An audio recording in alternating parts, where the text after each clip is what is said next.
Hi, Sigler. It's Raquel Dixon again, talking a little bit more about Education Galaxy. This is part two of my study plan.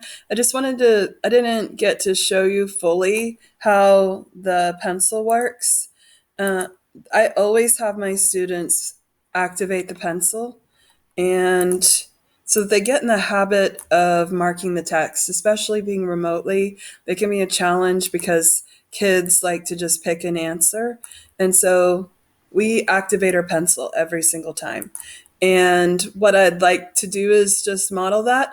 We annotate the text to fraction models. I prefer red, but for some reason the red's not wanting to come up. Models are shown above.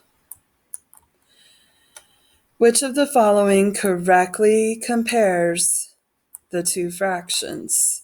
So I can already tell that just by the picture that this is greater than that. This one. So I always have my students, before they look in the answer choices, go ahead and look at the problem and create a number statement. 6/7, and then 3/4. And I can already tell, I've drawn a line, I can see that 3/4 is smaller than 6/7. Now, I also would encourage them to think about it two ways. So I would have them also say 3/4 is less than 6/7. That way, they have more than one way to think about this, especially when you're comparing fractions. When they come and look at the answer choices, they can see that this one is one of the ones that they have. This is not. And 6/7 is not equal. So I always have my students activate their pencil when they're doing Ed Galaxy, and especially if they're doing intervention. I also wanted to show you, I'm going to go back to teacher view, where you can find the reports, because it has really not that much value if you can't look and see the student progress. So they have reports here that are really helpful. The specific report that you want to look at if you're using my study plan is topic details. So I'm going to click on topic details and select my class, select, and then show report,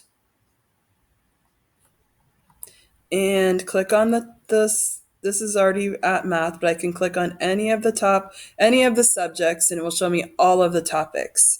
Now I'm going to look at fraction sums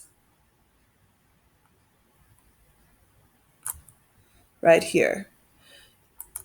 Notice that this is an area of growth. So I can click on fraction sums, show report, and it will give the specific student scores.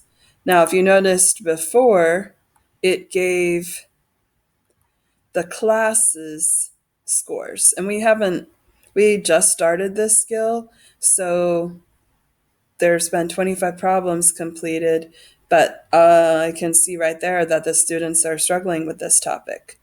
And what's really cool is you can look here and see multiplication strategies, 181 questions completed by the class, 94%. So I know that's an area where they're really being successful. This is extremely helpful. I look at this whenever I have an assignment out. I'll look at this or have it up and refresh it, and I can see almost live how they're answering. Also, if they haven't even started a topic, it comes up as 0. So just be aware of that. Also, the other helpful report, especially for intervention, is when we look at student. You can see how the student is progressing on standards, on the progression, comparison, and session summary. I use session summary a lot because I can specifically see how many attempts the student has made and how many they've gotten correct. I find this report very helpful.